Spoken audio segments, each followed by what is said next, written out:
সুপ্রিয় দর্শক, আসসালামু আলাইকুম। দর্শক, আপনারা যে যেখান থেকে আমাদের এই ভিডিওটি দেখছেন, দর্শক আপনাদেরকে জানাচ্ছি সুস্বাগতম। দর্শক, এই মুহূর্তে রয়েছে আমরা সুনীল বিল হাউজিং। এই সুনীল বালুর মাঠে রয়েছে শাপিন এগ্রো ফার্ম, আর রয়েছে শাপিন এগ্রো ফার্মের দেখাশোনার দায়িত্বে রয়েছেন সেন্টু ভাই। আমরা সেন্টু ভাইয়ের সাথে একটু কথা বলে জানি যে তার খামারে অসংখ্য গরু ছিল, আজ খামার এক সাইডে ফাঁকা, আরেকদিকে গরু। এই কারণটা কি? এই খামারের দিন দিন পরিধিটা ছোট হয়ে যাওয়ার কারণটা কি?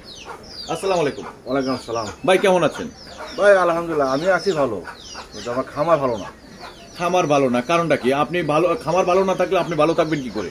এখন মনে করেন আমার সুস্থ, আমি সুস্থ আছি, কিন্তু আমার গরু তো সুস্থ না। গরুকে আমি ঠিক মতো খাওয়াতে পারতেছি না। গরুর ভুসির দাম বেশি, ঠিক আছে। আমরা পর্যন্ত বড় ঘাস পাই না। হ্যাঁ, যেমন ঘাসের সবুজ ঘাসে হইলো ভিটামিন, এটা যদি আমরা খাওয়াতে পারতাম তাহলে এটা আপনার গরু আমাদের ভুসিটা কম লাগতো।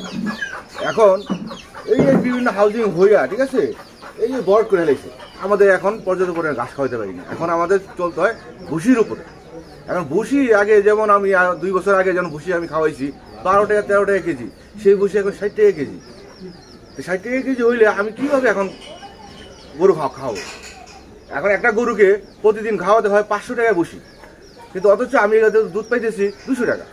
300 টাকা আমার ঘাটতি। এই ঘাটতি আমি কীভাবে পূরণ করবো? তো পূরণ না করতে পারি যে আমার খামার আস্তে আস্তে ছোটো হচ্ছে। আমি গরু খামার আস্তে আস্তে মানে গরু কমাইতেছি, এককালে দেখা যাবে যে আমার এই খামার থাকবে না, এই কারণে। হ্যাঁ, আর দ্বিতীয় হলো আপনার এই যে আমাদের যেমন পানির বিল, গ্যাসের আপনার কারেন্ট বিল, ঠিক আছে, এটা প্রচুর পরিমাণ। হ্যাঁ, আমরা খামারে আমরা তো দেশের কল্যাণের জন্য এই গরু দুধ হলো সুষম খাবার। এই খাবারটা হলো আমাদের সবার জন্য দরকার। এখন এই যে এখানে যদি আমার পানির বিল আসে যদি 20,000 টাকা, কারেন্ট বিল আসে 20,000 টাকা, তাহলে আমি এখানে কি করব? আমরা তো এটা পারি না। আস্তে আস্তে দিন দিন মানে এই যে ঢাকা শহর থেকে আস্তে আস্তে দেখবেন বিগত হয়তো 2-4 বছরের ভিতরে দেখবেন খামার ম্যাক্সিমাম খামার বন্ধ হয়ে যাবে লসের কারণে। কারণ একদিন 1 মাস 2 মাস লস, এই লসটা কে দেবে? কদিন দিবে? কার পকেটে দেবে? আমরা জানি যে দেশের সরকার মানে ভর্তুকি দিচ্ছে এই খামারগুলা গোখাদ্যের উপরে, এবং পাশাপাশি যে খামারিদের উপরে বিভিন্নভাবে পৃষ্ঠপোষকতা করে যাচ্ছেন, তারা অনেক কম সুদে মানে লোন দিচ্ছে। তাহলে আপনারা কি বলতেছেন? আমরা বুঝতেছি না ভাই। না, আমরা আসলে এই যে আপনি যে বললেন সরকার দিতেছে, ঠিক আছে, দেয়, এটা আমরা পাই না। এটা যারা বড় বড় শিল্পপতি, এখন দেখেন বড় বড় শিল্পপতিরা খামারি করতেছে, তারা কোটি কোটি টাকা লোন পাইতেছে। অথচ আমরা যদি ব্যাংকে লোন নিতে যাই যে খামারের উপরে, আমাদের বিভিন্ন কজই দেখায়। হ্যাঁ, এই জমির কাগজ লাগবো, হেটার লাগবো, সেটা লাগবো, ঠিক আছে, 3 সার্টিফিকেট লাগবো, আপনার এই ট্রেড লাগবো। আমরা তো কোথায় পাবো? আমাদের লোন নিতে গেলে দেখা যায়, লোন নিতে গেলে আমাদের সুদের হার অনেক। যার জন্য আমরা লোন নিয়ে তো করতে পারতেছি না। লোন দেখে এখন শিল্পপতি, এখন বড় বড় যারা খামারি, এখন বড় বড় খামারি, তারা কোটি কোটি লোন নিয়ে অন্য ব্যবসা করে। অথচ আমরা ব্যাংকের থেকে যদি লোন চাই যে আমাদের 5 লাখ টাকা লোন দেওয়া হোক, অথচ সে ওরা আমাদের মানে বিভিন্ন অজুহাত দেখে এটা দেয় না, আমরা পাই না।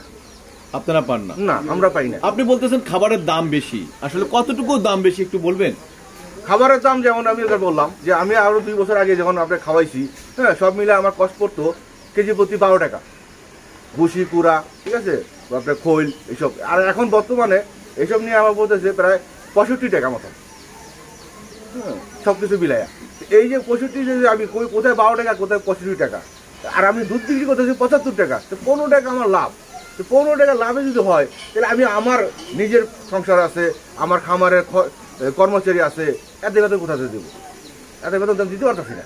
কারণ আমার গরু, আমি তো বললামই যে আমার একটা গরু খায় প্রতিদিন 5 কেজি।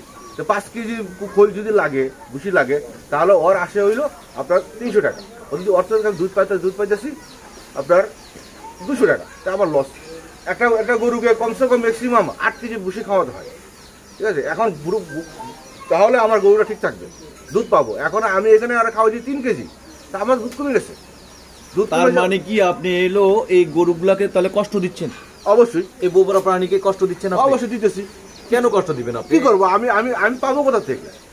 খাবারের দাম দিয়ে এই বোবা প্রাণী আপনার সাথে কথা বলতে পারে না, খাদ্যটা চাইতে পারে না, বলতে পারে না, সেই কারণে কি আপনি কম দিচ্ছেন? না, আপনি কি আপনার সন্তানকে আপনি কম দিয়ে পারতেন? না, সেটা পারতাম না। আমি এখন বাধ্য হয়ে দিতেছি। সরকার আমাদের যে, আমরা যে খামারি আছি, মধ্যবিত্ত খামারি যারা আমরা আছি, ঠিক আছে, সরকার যদি আমাদের দিকে একটু তাকায়, গোখাদ্য দাম যদি একটু কমায়, তাহলে আমরা ঠিক আছে, এই বোবা প্রাণীদেরকে আর না খাওয়া রাখতাম না। এখন আমি বাধ্য হয়ে খাওয়াতে হয় কম, কি করব, বেশি দাম বেশি, আমার দুধের যে বিল আসে এই বিল কম, দুধেরটা ঠিক মতো পাইতেছি না, যার কারণে আমি এই গরুগুলো না খাওয়া রাখতে হয়। হ্যাঁ, ওরা তো বোবা প্রাণী, ওরা তো বলতে পারে না ওর খিদা কতটুকু, কিন্তু আমি তো বুঝি যে ওর খিদা আছে, কিন্তু আমি খাওয়াতে পারতেছি না। আমরা দেখেছি বাংলাদেশের নীতি নির্ধারক যারা রয়েছেন তারা কিন্তু অনেক সময় যে পেঁয়াজ এবং মরিচ অনেক কিছুর দাম যখন বেড়ে যায় তখন কিন্তু বলে যে আমরা পেঁয়াজ ছাড়া রান্না করতে পারেন।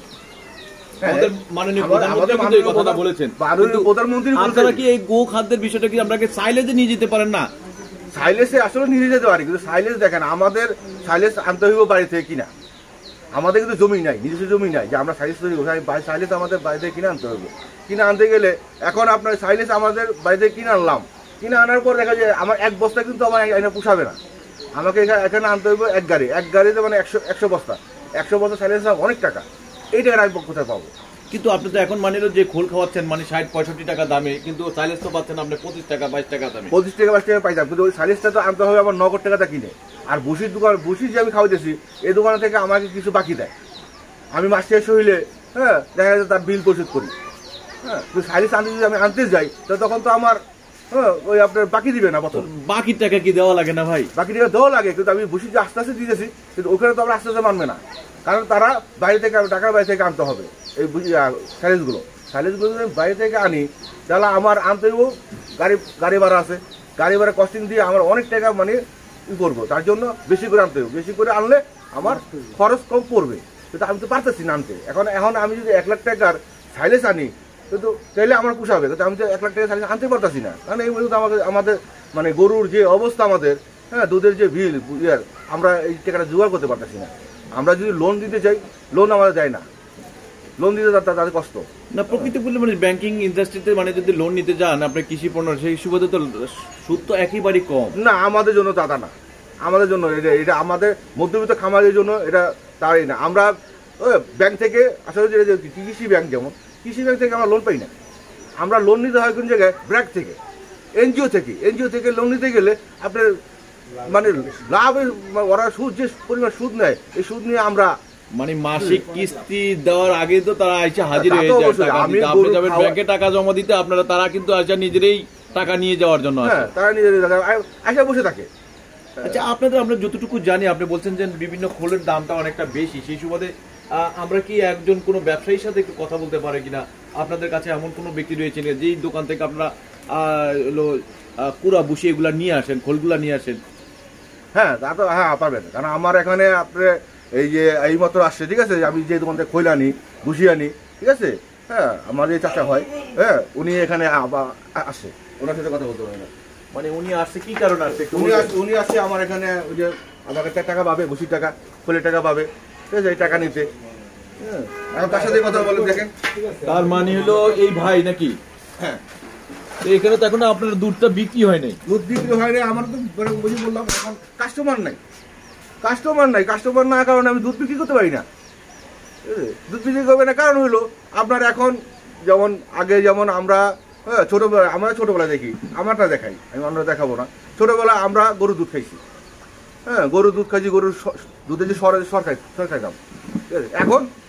আমাদের যে এখন বর্তমানে আইসা, হ্যাঁ এটা ডিজিটাল বাংলাদেশ হয়েছে কি এখন ডিব্বার দুধ, মানে যেটা আপনার এই ডাক্তারের কাছে গেলেই দেখা যায় ডিব্বার দুধ খাওয়াইতে, হ্যাঁ, অথচ গরুর দুধে যে কোনো ফ্যাক্ট নাই, গরুর দুধ যে সুষম খাবার, এটা এখন তারা বুঝে না, তারা বুঝে এখন ডিব্বার দুধ, এই যে কোটার দুধ, এই দুধ তো হইলো আপনার ক্ষতিকর খায় আমাদের, ঠিক আছে, আমাদের আয়ু আমরা নিজেরা কমাইতেছি, তা আমরা আয়ু কমাইয়া আরো নিজের ক্ষতি করতেছি। ভাই আপনি একটা কথা বলছিলেন যে আপনি গরুকে খাবার কম দিচ্ছেন, মানুষ যদি খাবার কম খায় হয়তোবা তাদের মেধা শক্তি থেকে মানে বঞ্চিত হবে, যদি বাচ্চাদেরকে দুধটা না খাওয়ানো হয়, সেই বাচ্চারাও রুষ্টপুষ্ট থাকবে না। কিন্তু আপনার গরুকে যদি আপনি সঠিকভাবে খাবারটা না দেন, সেই গোবরগুলো তো অসুস্থ হয়ে পড়বে। হ্যাঁ, তা তো অবশ্যই, আমার বাচ্চা যেখানে সুস্থ হওয়ার কথা, সেই বাচ্চাটা আমার পুষ্টি পরিপূর্ণ হইতেছে না, ও জন্মগ্রহণ করার পরে ওর বিভিন্ন রোগ হয়। হ্যাঁ, এখন যদি বললাম আমি আমার একটা গরুকে নির্মত কমসে কম 10 কেজি বা 8 থেকে 10 কেজি ভুসি খাওয়াতে হয়, আমি এখানে খাওয়াচ্ছি 3 কেজি, তাহলে ওই খাবারটা কিভাবে শরীরে, ওরা তো শরীর শক্তি দরকার, ও তো পাইতেছে না। 80 টাকার বস্তায় যখন গরুর দুধে মানে ভুসি খাওয়াইতেন, তখন আপনি কত লিটার দুধ ইয়ে করতেন, আর সেই সময় লাভটা কত ছিল আর এখন লাভটা কত? তখন দেখা গেছে আমরা যখন বুঝি খাওয়াইতাম, তখন দেখা গেছে আমার খামারে আপনার দুধ পাইতাম আমি প্রায় 200 থেকে 250 কেজি পর্যন্ত পাইতাম, তখন আমার লাভ ছিল। আর এখন আমি আপনার সেই সেম গরুই আমি দুধ পাইতেছি 100 কেজি, তাহলে আমার 150 কেজি দুধ নাই। কারণ কি, আমি ভুসি খাওয়াইতে পারতেছি না। ভুসির দাম বেশি, ভুসি কম খাওয়াই, গরু দুধ কম হয়। হ্যাঁ, পর্যাপ্ত পরিমাণ ঘাস খাওয়াইতে পারতেছি না, কারণ হাউজিং আলারা সব বইরা লেগেছে। আমরা ঘাসটা পাবো কোথা থেকে? হ্যাঁ, ঘাসটা পেতে গেলে তো আমাদের করতে হয়। হ্যাঁ, আবার যে কিনা ঘাস খাওয়াবো সেটাও পারি না। হ্যাঁ, কারণ আমাদের ওরকম সামর্থ্য নাই কি যে প্রতিদিন কিনে ঘাস খাওয়াবো। দর্শক, আমরা যতটুকু জানতে পারলাম যে খামারিদের অবস্থানটা কোথায় যাচ্ছে দিন দিন, আসলে এই খামারগুলো কেন বন্ধ হয়ে যাচ্ছে, আর খামারিদের অবস্থানের যদি পরিবর্তন করতে হয় তাহলে এক কথা বলা যায় এই ব্যবসায়ী এবং খামারি দুই ভাইদের সাথে আমরা কথা বলে যতটুকু জানলাম, এই বাংলাদেশের গভর্নমেন্ট যদি নজরদারি না করেন এই কৃষি ক্ষেত্রে, এই গো খাদ্যের দিকে যদি একটু চিন্তা ভাবনা না করেন, তাহলে অদূর ভবিষ্যতে আমরা এখন যে গরুর দুধ খাওয়ার চিন্তা করতেছি, কখনো এমন সময় আসবে যে আমরা গরুর দুধ কোথায় পাওয়া যায় সেটা চিন্তাও করতে পারবো না। দর্শক, আপনারা এই আমাদের এই ভিডিওটি দেখে যতটুকু আমরা চেষ্টা করেছি যে আপনাদেরকে তথ্যগুলো দেওয়ার জন্য, সেটাই কিন্তু আমরা চেষ্টা করেছি। দর্শক, পরবর্তীতে ভিডিও দেখার আমন্ত্রণ রইল। আল্লাহ হাফেজ।